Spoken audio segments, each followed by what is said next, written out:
hier.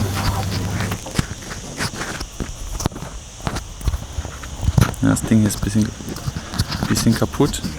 Wenn du es so hältst, geht eigentlich. So immer. So? Ja, oder du kannst auch einfach deine Klamme halten. Nur, dass du nicht ans Mikro kommst. Ich sag ehrlich, wir fucken uns immer über Instagram ab, aber...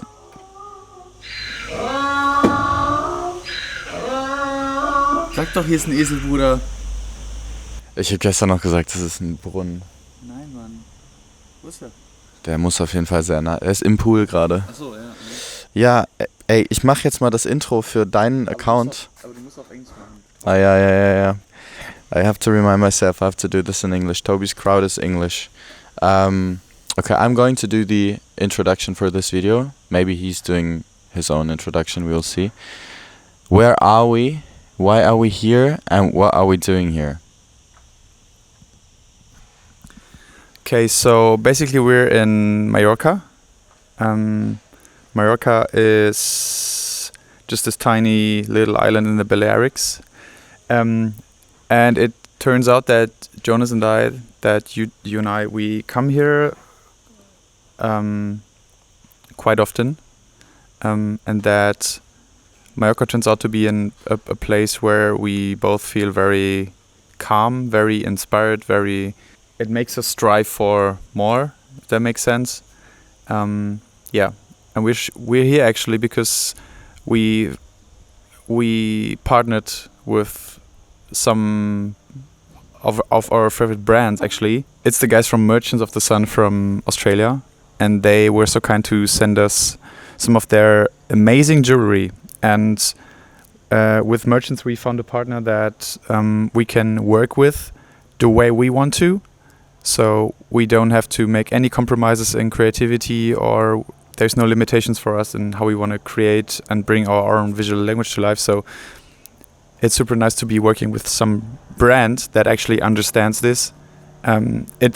If I feel like some brands, they really don't understand how marketing works these days, how brand building and image building works, because they always make so many, they have so many own visions that of course might make sense, but if it comes to working with creators and photographers, I feel some brands, they just don't understand that it's so much nicer to just bring your products to the people and let them do their thing. And this is what our collaboration with Merchants looks like, and we're super grateful actually, and yeah, that's the reason we're here. So creating some photo and video content for Merchants of the Sun. Yeah, big shout out to Matt and the team from Merchants, Australian brand, Australian heritage, but it's coming to Europe and to the rest of the world, and that's got a reason, because not only is it very beautiful, but also what Toby just said, the approach of us being able to create videos and photos in our own language without having a huge to-do and not to-do list it helps, it makes us feel appreciated, and that's something that rarely happens. And if it happens, personally myself and Toby as well just feel like, okay, that's a sign of appreciation. So shout out to Merchants of the Sun. Thank you for being here, letting us being here, obviously, because then this trip is for free. Right, next one. Yeah, I know you for 6 years now. We met in Cologne, in our hometown. Well, not your hometown, but my hometown, the place you live now.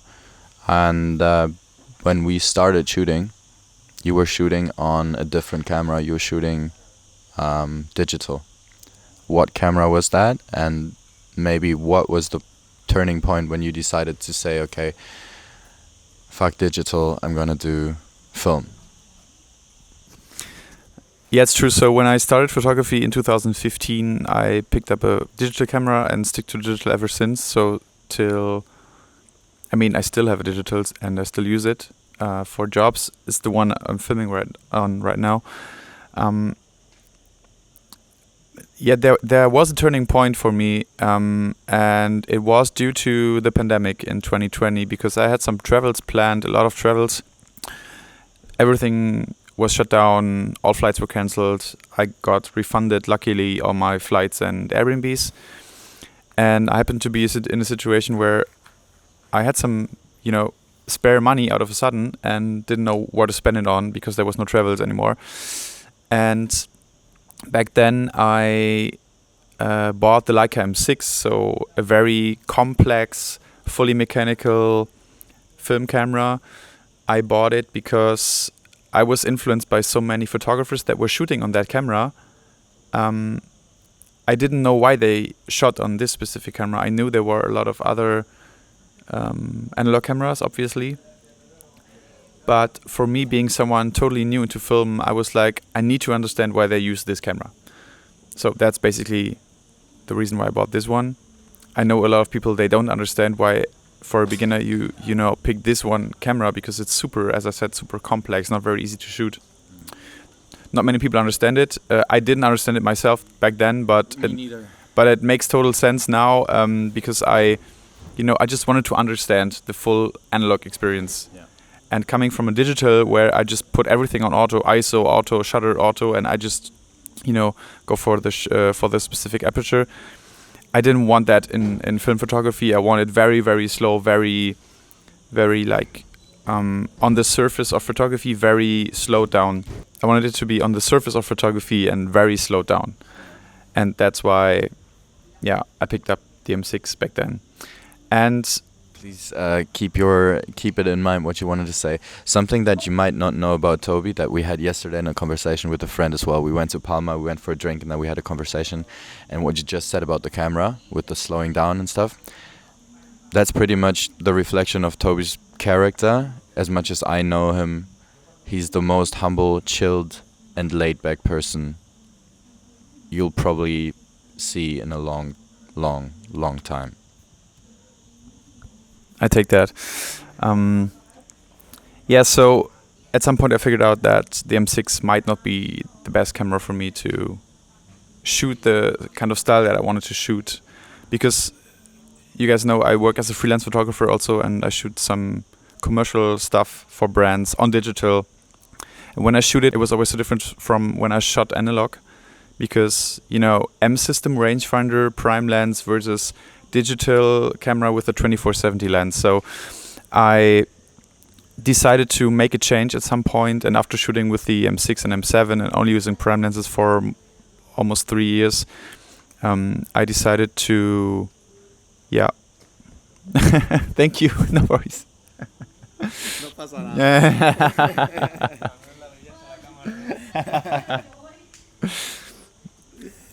So at some point I decided to make a change in that, and I bought a point and shoot with a zoom lens, which is totally different from a... Is that the one still in use?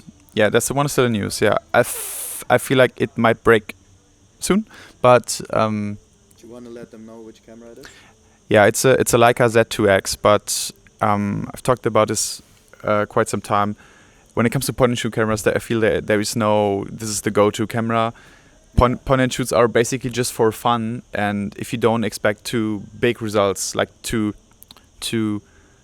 good results with that, that's what this camera is for. It does everything on auto, and this is what I really needed. I was very inflexible, if that makes sense, with the prime lenses, and I was seeking some more creative freedom with not too high expectations. I mean, I talked about that in my latest video when I said what it makes you feel when you pick up this one camera, that it makes you feel like you're going to create some epic work. This is very, very important. Yeah.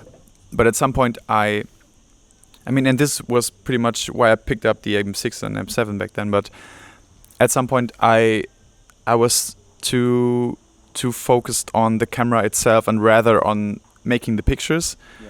And that's why I seek this flexibility in having just a zoom lens and whatever. And now I'm using also a Canon EOS 3 with a 24-105 lens. It just has an f4. It's not super strong in light or whatever, so it's not the best lens for the best camera or whatever. But it just suits my style. I really got used to shooting zoom lenses over time. So that's my camera of choice now for analog. And when I think about what I've learned from film compared to digital, I'm just way more creative when I shoot, and it doesn't depend on the camera that much. But it has a lot to do with trusting in yourself. So whenever Shooting on film. shooting on film. So when you take that photo and you have no idea how it's going to turn out, it's frightening at first, but it's also very rewarding and fulfilling when you get it back. And if you do it over time, it forms some sort of confidence in yourself. And it's just like, honestly, it's just so much fun. If you just do something and you have no idea how it's going to turn out, because I take this as a lesson for life, actually, because all you can do is just like do your best and put in the work, and eventually It'll turn out great. yeah, Yeah. if you just keep doing it. Yeah. So you have to trust in it, you have to trust in yourself, and at some point it's going to turn out in a way that you can't, like, you've never imagined it before. Yeah. Because you can't. We can't, control the future. All we can do is do right now. Yeah, and this that's actually very beautiful, because I find it, as I said, very rewarding and nourishing for yourself. And yeah, I just gotta try to bring the analog photography to more clients. But with brands like Merchants, I see that people are open for it, for our creative vision together. And yeah, for me, analog photography just was the best thing ever to discover in the last years. And I also feel like there is a point. I mean, I'm working on the other side mainly, even though I shoot as well, but I'm working on the other side, and I know the feeling of appreciation and the feeling of like when someone likes what you're actually doing, and when you finish a project and it's on film and the client looks at it and likes it, loves it. It's a huge sign of appreciation. And also I think you're on the verge, from what I can say, to not only being booked as a great photographer, but also as Tobias, as the person that you are, and that is sort of connected to shooting on film now. So maybe with time and more projects and more clients and more stuff that you do, other clients will eventually not even ask for digital images, because they know that you're actually capable of shooting great stuff on film. Maybe that's kind of like the point where you will end up end of this year, maybe next year. That was not on my agenda. That was just something I had in mind. Something we keep on talking about forever is Instagram, and how Instagram has shut down my account, but also parts of your account and other accounts as well. And great stuff is not being showed that much, whereas reels are being pushed, whatever, that we don't like, that and you always say to me, YouTube was a way of expressing and telling stories and showing beyond. Just talk me through why you think YouTube has still more potential, even if it is the older application or older platform. What makes YouTube special and cool for you, and why is it cooler than Instagram? I know we talked about this quite some time. In general, to talk about those platforms, we all use them. They are just part of our lives now. I wouldn't consider them to be bad on the surface. They're just getting bad if you getting in this sort of hamster wheel that makes you feel like you have to create for this specific platform. Misconsume them. Yeah, if you misconsume them, and if it makes you feel like that you have to consume, you have to produce something for the platform itself, this is you don't want that. This is very unhealthy, I feel, and this is what happens to Instagram these days, I feel. So a lot of people like myself, coming from photography, for example, or from like you from like modeling, obviously it has a lot to do with visual stuff, so how things look. But Instagram made that transition from just from just being a photo platform to being a video platform now.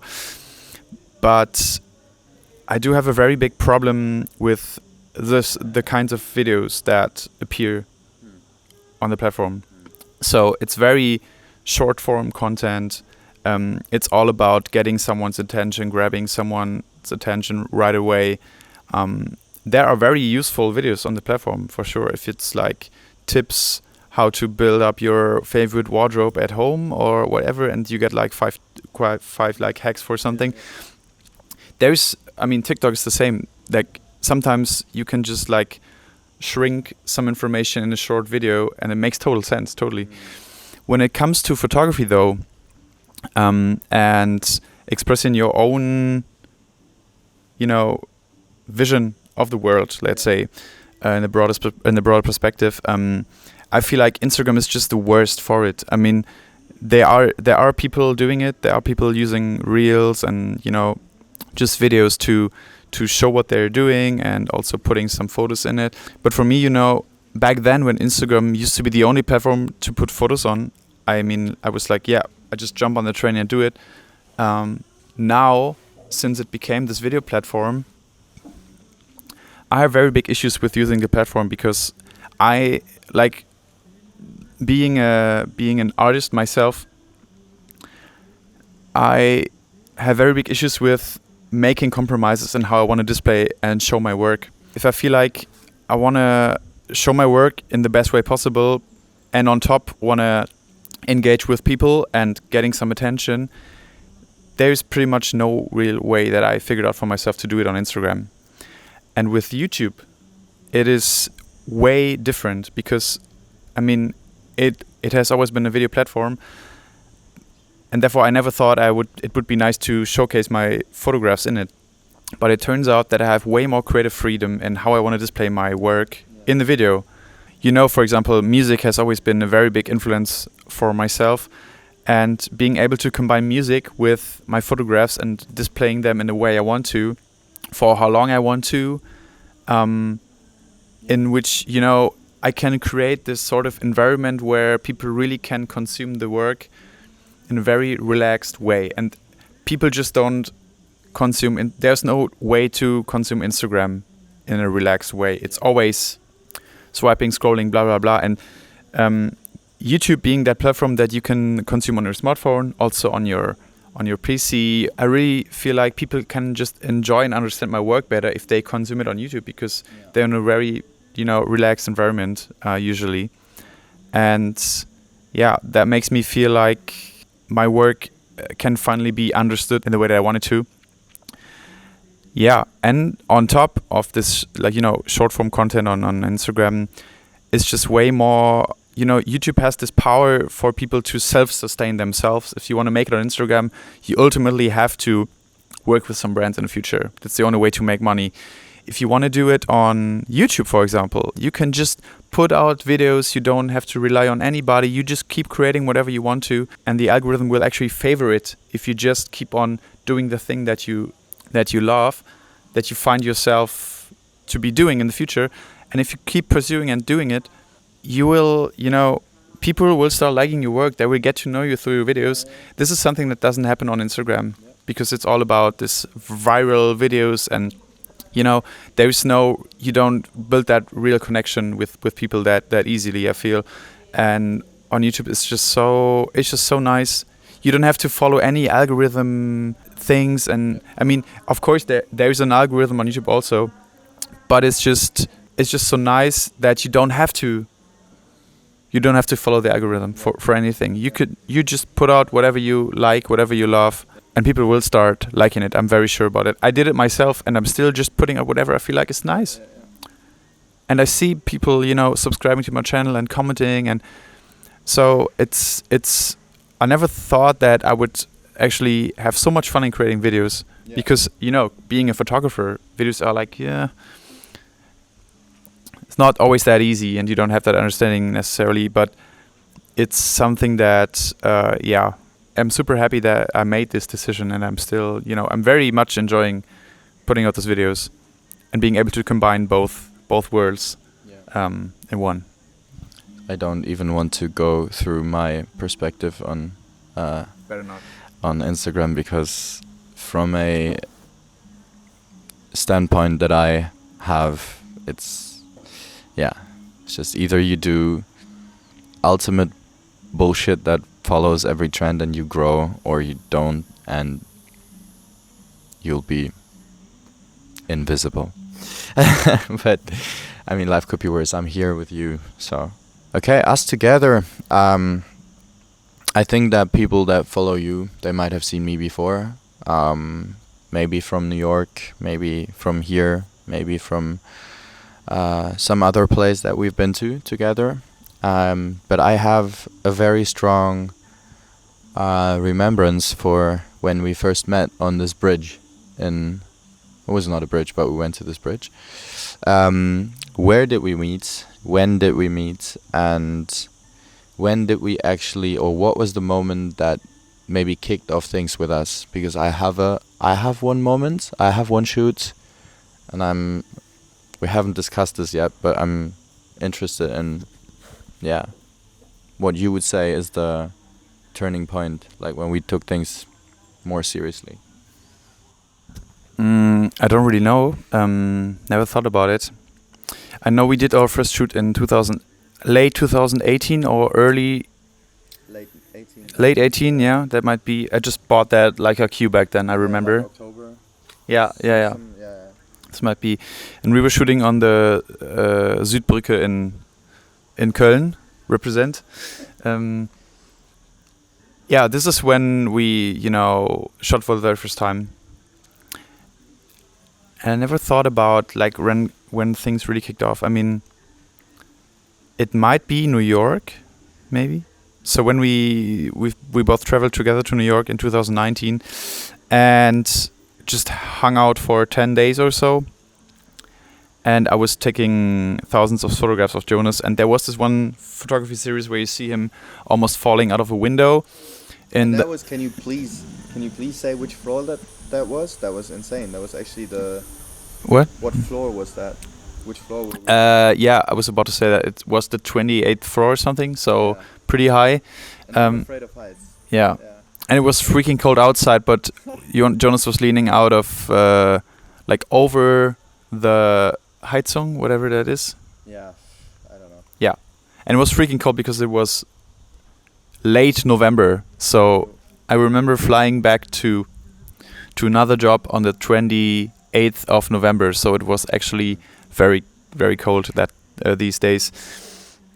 I feel like this really, kicked things off, but on a later perspective, not in this very moment, but later when really people, started sharing and liking the photo series, it popped up, during COVID, so a couple months later, but people were sharing this series like crazy. And this was some sort of milestone, I feel.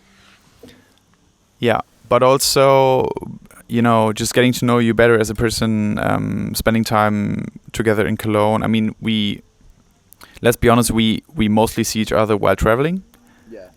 We used to do that. Now it's different. We became closer friends now, and also spend time in Cologne just hanging out. But I feel, I feel like I have a very special connection with you because we tend to just see each other while traveling. And when you're traveling, you're just so, open-minded for everything, and you just take, get so much inspiration from wherever you go. And sharing this experience with someone else and seeing how he or she, takes this all in is very interesting for me to see. What do you think is that kick-off starting moment? Well, New York is the obvious answer, I think, because that is where we first got attention for what we do. I probably would have said the same. And I like that you went to go on a more personal note, because you indeed have become a very good friend of mine. And I repeat myself saying that you have a very good influence on me in terms of like, I can be more chilled. I don't have to because I'm a bit like, I've never tested this or something, but like I have a sort of inner, it's not really calm inside of me, so I have to do things. The best is that I do them all at the same time, which is never really possible. And then when I'm with you, it's more like, okay, lay back, chill. We don't have to do this. You don't have to, you know, whatever. Like, it's chill. Like, we do whatever we want at whatever time we want. We never set an alarm. We have this sort of the same friends also in a way. And then when we are on the road, it's like, like that's like we just take the car, drive somewhere, get a beer, sit in the sun. I have a ciggy, he doesn't, and then we play cards. For example, that was all we did yesterday, and then we drive home, like smiling, like, yo, that's the life. That's the life. How many rounds of Uno did we play yesterday? No comment. And who won? No comment. Just gotta play Uno, guys. It's the best thing to do. Yeah. I won, by the way. Yeah, I think he won 20 to 17 or something. So we played 37 games of Uno yesterday. All right, I think I give this one last question. Summing up, rounding up. I want to know, how has your year been so far? Maybe work-wise, not the personal journey. Maybe we do that on another episode. And what's on the agenda? What's planned for the rest of the year? Yeah, I think it's better to just stick to the business side of things now. When I take it on a personal level, that would be, would be a real podcast then. Yeah, so, the year kicked off very slow, actually. I didn't have that much work to do from January till April, to be honest. There weren't that many clients working with me. I knew this would change in April, May and June, to be specific, but the year kicked off very slowly. We've been to Cape Town together for 3.5 weeks at least. I was in the Dominican Republic after then for a wedding of very good friends of mine, and then pretty much we traveled to Lanzarote back then, which was such a breeze. I can't emphasize this enough. Yeah, so we were coming back from Cape Town back then and figured out that there wasn't that much work still in Germany. It was still very cold, even early March, obviously, but we couldn't just take it any longer, and we were like, reach out for some brands. We had merchants, we had Marco Polo with us, and could afford a 10-day trip to Lanzarote for the both of us, and that was such a breeze. There was again no briefings from the client side. They just sent their stuff and be like, guys, do whatever you got to do. Full trust. And this was one of the best trips. This was one of the best trips I've ever had, and this would also be something that I would put to the list that we just spoke about before when things really kicked off. I feel this really formed something between us. And such a nice trip. After that, I was very busy. I was working with BMW in California. I was working with Adidas for a week project in Germany. Then went to the film festival in Cannes in May. I was shooting for Audemars Piguet in June, and like very, very nice and big clients, and it's just crazy when I think about what I've done with in such a short time period with how many brands. It was just insane. I was traveling quite a lot. I think I've spent 3 days at home in May. Yeah. That was all. Yeah. I had a very nice project in Italy with some influencer friends of mine, with Carmen and Niklas and the BDX team. I remember you had a really nice project in Mallorca as well. July. Also June. Yeah. So yeah, in this 1 month, I had this production for we've done Mallorca mid June for merchants and Numero, where we shot an editorial and our friends Christina's apartment, and also on the island as well.